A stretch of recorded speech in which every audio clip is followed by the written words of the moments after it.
Subscribe करें और bell दबाएं ताकि कोई खबर रह न जाए।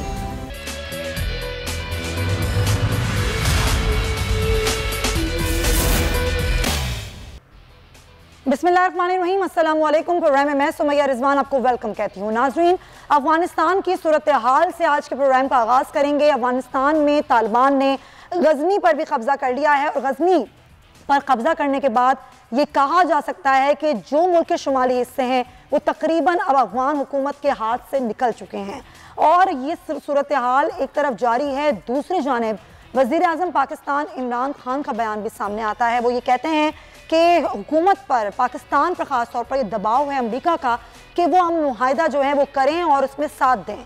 लेकिन वो ये भी बता चुके हैं कि तालिबान से उनकी 3-4 महीने पहले ही बात हुई, लेकिन तालिबान अफगान सदर अशरफ गनी के होते हुए कोई मुज़ाकरात करना नहीं चाहते हैं।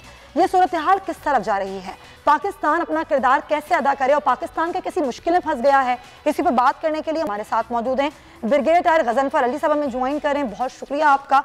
और साबिक सफ़ीर आसिफ दुरानी साहब भी हमारे साथ मौजूद हैं।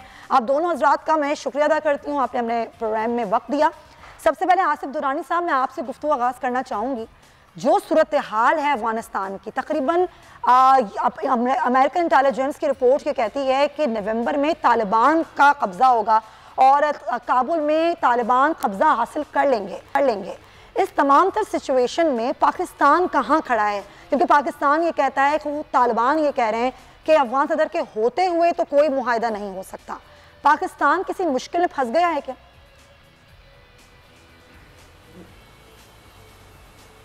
नहीं, मेरे ख्याल में मुश्किल इसलिए नहीं होनी चाहिए कि आपका तालिबान पे कोई कंट्रोल नहीं है और अगर जो भी अमेरिकन या अफ़गान हुकूमत जो है अगर ये समझती है कि पाकिस्तान तालिबान को जो है वो चाबी लगा के चला लेंगे तो वो उनकी गलतफहमी है, ऐसा हो नहीं सकता। मैं पहले भी कई बार कह चुका हूँ कि अफ़गान्स को आप जो है डिक्टेट नहीं कर सकते, तालिबान भी अफ़गान्स हैं, उनको आप डिक्टेट नहीं कर सकते।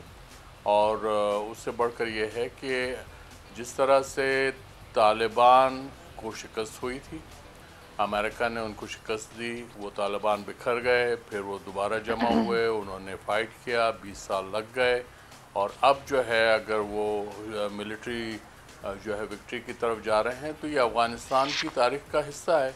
अफ़गानिस्तान का कल्चर ऐसे ही है कि उसमें वो अपने जो मुखालिफिन हैं उसको ताकत के ज़रिए जो है ज़ेर करते हैं। सियासी तौर पे तो ऐसा कोई चीज़ नज़र नहीं आती है अनलेस कि इस छोटे स्केल पे ट्राइब्स जो हैं एक दूसरे से मिल जाएं। जैसे अभी गजनी के गवर्नर के बारे में कहा जाता है कि उसने अपनी राहदारी मांगी, नेगोशिएट करके तालिबान के ज़रिए वो अपने गाड़ियों के कॉन्वॉय में जो है काबुल चले गए और गजनी जो है उन्होंने तालिबान के हवाले कर दिया। उसका नतीजा ये निकला कि अब वो गवर्नर साहब सुनाए कि उनको अफगानिस्तान में काबुल में उन्हें अरेस्ट कर लिया गया। तो ये चीज़ें जो हैं अफगानिस्तान के पावर प्ले में ये जो है टेरिटरीज जो हैं वो हाथ चेंज करती रही, कोई नई बात नहीं है। सही। अमरीकी अपना जो है वो चाहते हैं कि वो किसी तरह से जो है अपना जो है वो वजूद बरकरार रखें और वो सियासी तौर पे भी जो है प्रेशराइज करते रहें और उन्होंने वादा किया है कि वो अफगानिस्तान की डिफेंस फोर्सेस के लिए तकरीबन $3.3 बिलियन जो है वो पैसे भी देंगे। तो ये तमाम उनके पास इस वक्त लेवरेज है, लेकिन ये लेवरेज उस वक्त तक कारामद हो सकता है जब तक कि उनके जो है मंजूर नज़र जो हुकूमत वहाँ मौजूद थी वो रहे, तभी हो सकता है। पॉइंट लेकिन आप बिल्कुल सही कह रहे हैं, लेकिन ये सिचुएशन जो है ये दिन ब दिन तो ख़राब होती ही चली जा रही है।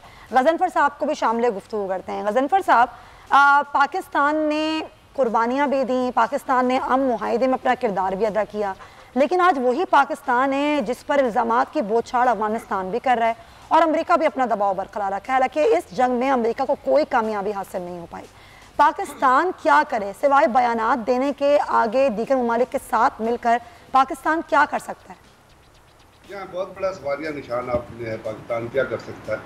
क्योंकि पाकिस्तान में तो बारहा जिस वक्त से ये पीस प्रोसेस शुरू हुआ था, मरी से शुरू हुआ था, फिर ये रमची गया, फिर ये मुख्तलिफ पीस प्रोसेस के जो नेगोशिएशन हुए जिसको 2 दफ़ा अमेरिकन ने बजाते खुद सबोटाज किया। जब मुल्ला अमर को एक दफ़ा खबर लीक की और दूसरी दफ़ा मंसूर अख्तर को जो वो टारगेट किया। तो एक तरफ तो वो पीस प्रोसेस चाह रहे थे और दूसरी तरफ वो इसी पीस प्रोसेस को सबोटाज कर रहे थे, और वही एटीट्यूड, वही बिहेवियर, वही पॉलिसी आज आपको नजर आती है। कल पेंटागन के जो स्पोक्स पर्सन थे जॉन किर्बी, उसने कहा कि जी पाकिस्तान के जो बॉर्डर्स है वहाँ पे दहशत वो ये जो लोग दहशतगर्दी करने के लिए बैठे हुए, जानते बूझते हुए। क्या अमेरिका इतना बेवकूफ़ है? क्या उन्होंने वहाँ पे जो बगराम एयरबेस पे, हरमद में और बाकी जगहों पे, या जो उनकी सर्विलेंस कैपेबिलिटीज़ है, उनको तो ये नीचे पता होता है कि आदमी एक डायरेक्शन से मूव करके दूसरी डायरेक्शन में किस तरह जा रहा है, और उनको ये किस तरह ये पता नहीं है कि पाकिस्तान ने एक तार लगा के पूरे बॉर्डर को सिक्योर कर दिया है और उस तार के पास दहशतगर्द नहीं बैठ सकते। अगर किसी ने आना चेक पॉइंट से आना, तो ये है हिपोक्रेटिक पॉलिसी जो अमेरिका की है और जो इस खत्ते में मौजूद है। अभी ज़लमे खलीलजाद दुआ में उसने कहा कि जी हम जो है वो तालिबान को कह रहे हैं कि आप मिलिट्री विक्ट्री ना करें और वहाँ पे पोलिटिकल इंक्लूसिव गवर्नमेंट लेके आए। तो सवाल यहाँ पे ये पैदा होता है कि अमेरिकन जब छोड़ के जा रहे थे और उन्होंने 20 साल अफगानिस्तान का तबाह बर्बाद किया, उससे ईंट की ईंट बचाई उसकी, और जब आप पीस एग्रीमेंट कर रहे थे तो क्या उसके अंदर ये शक कहीं आपको लगती है उस एग्रीमेंट पे, या तालिबान ने कहा कि जी हम अशरफ गनी की हुकूमत से मुज़ाकरात कर लेंगे, या अमेरिका ने कहा हो कि जी हम पोलिटिकल गवर्नमेंट छोड़ के जाए? वो सिर्फ एक चीज़ पे था कि जी उनका फैसला हम करेंगे, या तालिबान ने कहा हो कि हम जंगबंदी कर दें। तालिबान ने कहा था हम फॉरेन फोर्सेस को इन्फ्लेक्ट नहीं करेंगे उनसे, और तालिबान फॉरेन फोर्सेस से नहीं लड़ रहे, फॉरेन फोर्सेस है ही नहीं, इसलिए कि वहाँ पे तो सिर्फ 732 ट्रुप रह गए हैं जो अमेरिकन एम्बेसी की प्रोटेक्शन की, उनको भी वो कम कर रहे हैं, बाकी तो सारी फोर्सेस निकल गई हैं। और पिछले दिनों किसी यूएन के कॉन्वॉय पे हमला भी नहीं हुआ। वहाँ पे जितने की लड़ाई हो रही है वो तालिबान में और अफगानिस्तान की नेशनल डिफेंस आर्मी में हो रही है। आपने 9 जिले कहा, वो 11 जिलों को थ्रेटन कर रहे हैं। और देखिए ना तालिबान की, आप एक सेकंड के लिए यहीं पे एक लम्हे के लिए रुकिए, उनकी स्ट्रैटेजी देखिए। उन्होंने मिलिट्री स्ट्रैटेजी में क्या किया कि जितनी एंट्रेंसेस थी पाकिस्तान के साथ, ईरान के साथ, बदख्शा के जो अपना ऊपर उज्बेकिस्तान के साथ, वो सारी कब्जे में कर ली। यानी कब्जा हो गया तो एंट्री एग्जिट कंट्रोल, एग्जिट या एंट्री उनके बेस में आ गई। पॉलिटिकल लेवल पे वो टाइम बाय कर रहे हैं, वो मुज़ाकरात में शामिल हो रहे हैं और उस पॉलिटिक्स को लेके आगे चल रहे हैं। कल मुल्ला याकूब का एक बयान जो है वो सर्कुलेट कर रहा था, जो मुल्ला उमर का बेटा, उसने कहा कि जहाँ जहाँ तालिबान जा रहे हैं वहाँ वो लोगों को कारोबार करने की इजाज़त कर दे और किसी भी तरीक़ेकार से लोगों को थ्रेटन न करे। साथ उन्हें बाबा माउंटेन जो है अपना सेंट्रल अफगानिस्तान में, जहाँ पे हज़ारत का इन्फ्लुएंस है और हज़ारत रहते हैं, जब ईरान से मुज़ाकरात किए तो वहाँ उन्होंने एक शिया गवर्नर लगा दिया, तो वो रेस्टिव हो गया। फिर उन्होंने वो अभी अब अखबार में, वाशिंगटन पोस्ट आज ये कह रहा था कि जी हमको ये एतराज़ है अमेरिका की गवर्नमेंट को कि जब वो रशिया में जाते हैं या वो ईरान में जाते हैं या चाइना में, तो उनको डिप्लोमेट का दर्जा दिया जाता है। अब यहाँ पे अमेरिका ये नहीं कहता कि उन्होंने जिनको वो दहशतगर्द करते थे उन्होंने उनसे मुज़ाकरात किए और उनको पॉलिटिकल फोर्स अमेरिका ने बनाया। पाकिस्तान बारहा उनको टेबल पे लेके आया और पाकिस्तान यही कर सकता था। अगर तो अमेरिका इस हैफजल्टली एग्जिट ना करता, डर के वहां से ना भागता रात के अंधेरे में, कोई अगर वो चाहते थे कि पॉलिटिक्स हो, तो फिर तो यहाँ पॉलिटिकल इंक्लूसिव गवर्नमेंट लेके आना। बिल्कुल आप सही कह रहे हैं कि अमेरिका का किरदार तो असल मशकूक है ना। अमेरिका ने किया क्या है, उल्टा सिर्फ और सिर्फ कटाया पाकिस्तान को। आपका पॉइंट आया सर। इमरान याकूब साहब भी हमें ज्वाइन कर चुके हैं, सीनियर तजियाकार हैं, सहाफ़ी हैं, उनसे भी बात करते हैं। इमरान साहब, मैं यहाँ पर पाकिस्तान की हुकूमत के किरदार की बात कर रही हूँ। पाकिस्तान क्या आपको लगता है कि एक कशमकश की सूरत हाल में फंस चुका है? एक तरफ तो अफगानिस्तान की तरफ से इल्ज़ामात की बौछार है, दूसरी तरफ अमेरिका का दबाव है जिसका खुद इदराक वज़ीर आज़म पाकिस्तान कर रहे हैं। फिर वो ये भी कह रहे हैं कि हम ये बता चुके हैं कि जब तक अशरफ गनी है इक़्तिदार में, तालिबान कोई मुज़ाकरात नहीं करेंगे। पाकिस्तान कहाँ खड़ा है, कहाँ स्टैंड करता है? क्योंकि अभी तक पाकिस्तान ने दीगर ममालिक से कोई रब्ता नहीं किया, उनके साथ बैठकर कोई बात नहीं की, क्योंकि एक पड़ोसी मुल्क सिर्फ पाकिस्तान तो नहीं है। बिस्मिल्लाहिर्रहमानिर्रहीम। सुमैया, ये बड़ा ही एक अहम इशू है, क्योंकि अफ़गानिस्तान को अगर आप देखें तो ये सिर्फ अफ़गानिस्तान का मामला नहीं है। अगर खुदा न खास्ता अफ़गानिस्तान में खाना जंगी बढ़ जाती है तो उसका बराह रास्त असर पाकिस्तान पे आएगा। और ये असर सिर्फ ये नहीं आएगा कि आपने वहाँ से महाजरीन आ जाएंगे, ये असर इस तरह से आएगा कि आपके यहाँ महाजरीन भी बहुत ज़्यादा आएंगे और दहशत गर्दी भी बहुत ज़्यादा आएगी। आपके मुल्क में कराची से लेकर पेशावर तक वो हालात बन जाएंगे कि अल्लाह ना करे उस तरह के हालात बने। इस सारे मामले में अगर आप देखें तो मैं ये कहूँगा कि पाकिस्तानी हुकूमत की तरफ से खारजा अमूर के हवाले से जिस नालायकी का मुजाहरा किया गया है उसकी मिसाल माजी में शायद कहीं भी ना मिले। ये नहीं मैं कहूँगा कि पिछली हुकूमतें जो थी वो खारजा अमूर पे बड़ी कॉम्पिटेंट थी या बड़े मामला थे, लेकिन आप ये देखें कि इतना अहम मामला है और आपको अमेरिका लिफ्ट नहीं करा रहा, जो बाइडन आपको फ़ोन करने को तैयार नहीं है, जितने मामलात हैं वो आपके साथ हैं, आपका कोई बंदा बरतानवी हम मनसब जो है आपका उससे वो आपको दावत नहीं दी उसने अभी तक। ये सारे जितने आप ये देखें, और फिर आपके वज़ीर ख़ारजा शाह महमूद कुरैशी साहब अगर ये बगलें बजाते फिरें तो वाह जी वाह, देखें हम तो जो दोहा में मुज़ाकरात हो रहे हैं उसमें पाकिस्तान भी शरीक है। भाईजान इसमें इजलास में शरीक होना कोई कामयाबी नहीं है। असल मामला ये देखें कि अफ़गानिस्तान में होने क्या जा रहा है। तालिबान ने 9 सूबों जो उनके सूबे हैं सूबाई दारुल हुकूमत वहाँ पे कब्जा कर लिया है। अमेरिका आपको ये बावर करवा रहा है और पूरी दुनिया में ये साबित करने में लगा हुआ है कि पाकिस्तान जो है वो तालिबान का हमायती है, पाकिस्तान की तरफ से तालिबान को सपोर्ट है। अमेरिका आपको मुल्जिम से मुजरिम साबित करना चाहता है। अफगान हुकूमत जो है वो आपके दर पे है, वो कहते हैं जी हमारे साथ पाकिस्तान जो है वो तालिबान की सपोर्ट करता है। अब पेंटागन के तर्जमान की तरफ से जो बयान सामने आया वो क्या है, अगर आपने उस पर जरा गौर किया हो तो वो ये है कि जी आपकी सरहदों के पास जो दहशत गर्दों के ठिकाने हैं वो दूर करना होंगे, ये करना होगा, वो करना होगा। यानी कि आप पूरी इस तबाही की जंग में, इस दहशतगर्दी के खिलाफ जंग में सबसे ज्यादा जी हाँ, हमने दहशतगर्दी के खिलाफ जंग में इतने हजारों लोगों की कुर्बानियां भी दी, आपने उठाया, अपना पैसा भी खर्च किया, अपनी सरजमीन भी दी, उसके बावजूद आज हम ये सारी दुनिया की बातें सुनने पर मजबूर हैं।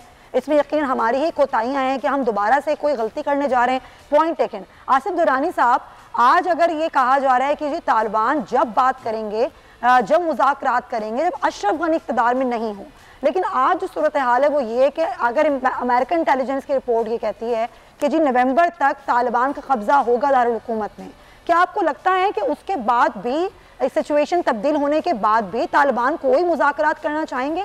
क्या वो इस सिचुएशन में है कि उनको मुज़ाकरात की टेबल पर लाया जा सके?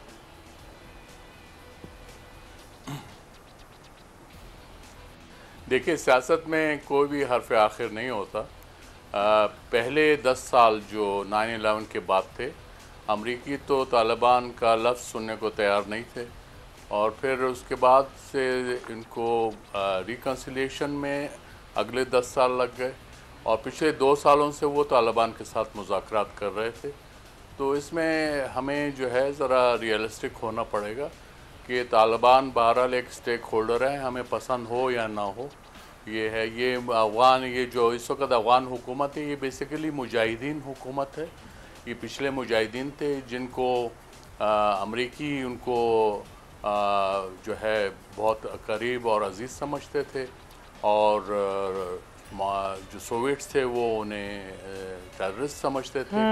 तो इसलिए हमें सियासत के कॉन्टेक्स्ट में हर्फ आखिर नहीं कहना चाहिए। हम हतमी तौर पे कोई बात नहीं करते। तो लिहाजा अगर तालिबान जो है वो इक़्तिदार पे फ़ौजी तरीके से कब्ज़ा कर लेते हैं, जो कि अफ़गानिस्तान के कल्चर का ख़ासा है, let me emphasise it again, और जो अफ़गानिस्तान की हिस्ट्री आप देख लीजिए, उसके अंदर जो पीसफुल पीरियड है वो सिर्फ ज़ाहिर शाह का 40 साल है। ना उससे पहले अफ़गानिस्तान में अमन था, ना उसके बाद है, वो तो हम भुगत रहे हैं। और दूसरा ये है कि प्रेसिडेंट करज़ई अक्सर पाकिस्तान और अफ़गानिस्तान के कॉन्टेक्स्ट में कहते थे कि कंजॉइंट ट्विन्स हैं, ये है, they are joint at birth.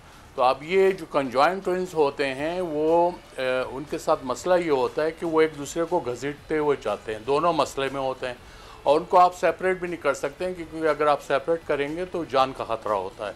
तो इसलिए ये समझने की ज़रूरत है कि, और अफ़गानिस्तान और पाकिस्तान की जो सिम्बायोटिक रिलेशनशिप है उसमें ये इल्ज़ाम तराशी आती रहेगी।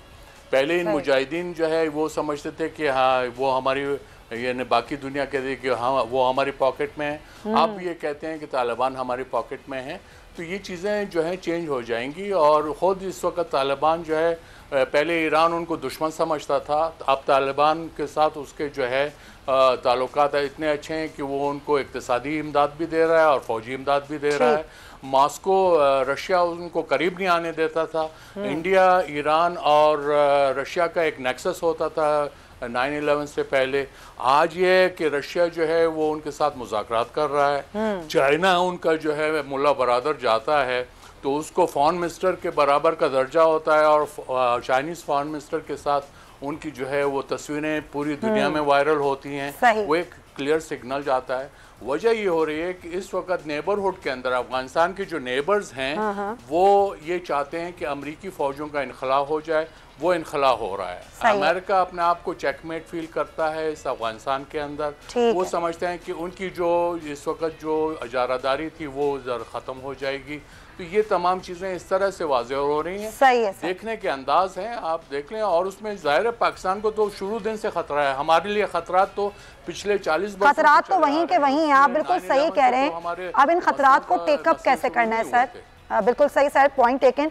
गजनफर साहब, जब अमेरिका का ये दबाव भी होता है कि अफगानिस्तान के जो पड़ोसी ममालिक हैं वो किसी ऐसी हुकूमत को तस्लीम ना करें ताकत के जोर पर आई हो, ज़ाहिर वो हुकूमत जो तालिबान की हुकूमत हो, तो फिर पाकिस्तान क्या करेगा? पाकिस्तान इस चीज़ को किस तरह लेगा?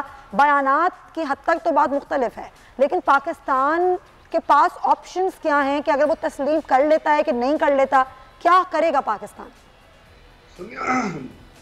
जब आपके नेबरहुड में कोई इस किस्म की कशमकश या इस किस्म की चीज़ जारी हो जो अफ़गानिस्तान में हो रही है, बॉर्डर्स आपके बंद हो, उसके अंदर सुपर पावर अमेरिका का कुछ इंटरेस्ट हो और अमेरिका खत्ते को डिस्टेबलाइज रखना चाहता हो, इंडिया स्पॉइलर का रोल प्ले कर रहा हो, और वहाँ पे इंडिया और अफगान गवर्नमेंट तो अफगानिस्तान के अंदर है कोई नहीं, एक टोला बैठा हुआ है चंद अपॉर्चुनिस्ट का, चंद मफाद परस्त लोगों का, जो बुनियादी तौर पर टाउट है रॉ के, CIA के और मुसैद के, उनसे पैसे लेते और वहाँ पे करें। उनके कोई स्टेक्स है नहीं अफगानिस्तान के अंदर। तो जब इस किस्म के लोग बैठे होंगे तो उसमें तमाम का तमाम ब्लेम पाकिस्तान पे डाल देना और पाकिस्तान की फॉरेन पॉलिसी पे डाल देना, मेरा ख्याल वो रियलिज्म से थोड़ी चीज़ें हट के हो जाती हैं। पाकिस्तान क्या कर सकता था? अफगानिस्तान के अंदर पाकिस्तान ये कर सकता था कि पाकिस्तान से कोई अफगानिस्तान के अंदर इंटरफेरेंस ना हो, वो पाकिस्तान ने इंश्योर कर लिया। पाकिस्तान ये कर सकता था कि तालिबान को मुज़ाकरात की टेबल पे ले आए, पाकिस्तान मुज़ाकरात की टेबल पे ले आया।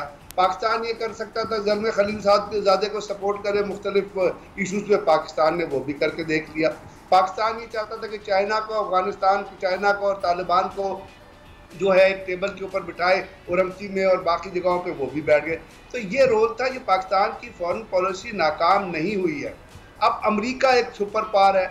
अगर अमेरिका का प्रेसिडेंट पाकिस्तान के प्राइम मिनिस्टर को रिंग नहीं करता तो कौन सा आसमान टूट पड़ता है मुझे बताएं। अगर वो रिंग करके आपको ये कहे कि भाई ये भी करो, डू मोर फला, तो वो ज़्यादा बेहतर है या ये ज़्यादा बेहतर है कि वो रिंग ना करे? क्योंकि उसने अपना एक रिप्रेजेंटेटिव नामजद किया हुआ है इस खत्ते के लिए जिसका नाम ज़ल्म खलीलज़ाद है। अब पेंटागन का और पाकिस्तान का जो जॉन किर्बी का स्टेटमेंट है वो अब उसको आपके क्या वो हकीकत है? अगर तो वो हकीकत है तो मैं कहूँगा कि लेकिन ये बात बड़ी अलार्मिंग तो है। अमेरिका का ऐसा रवैया है क्या? बहुत शुक्रिया आप तीनों हजरात का।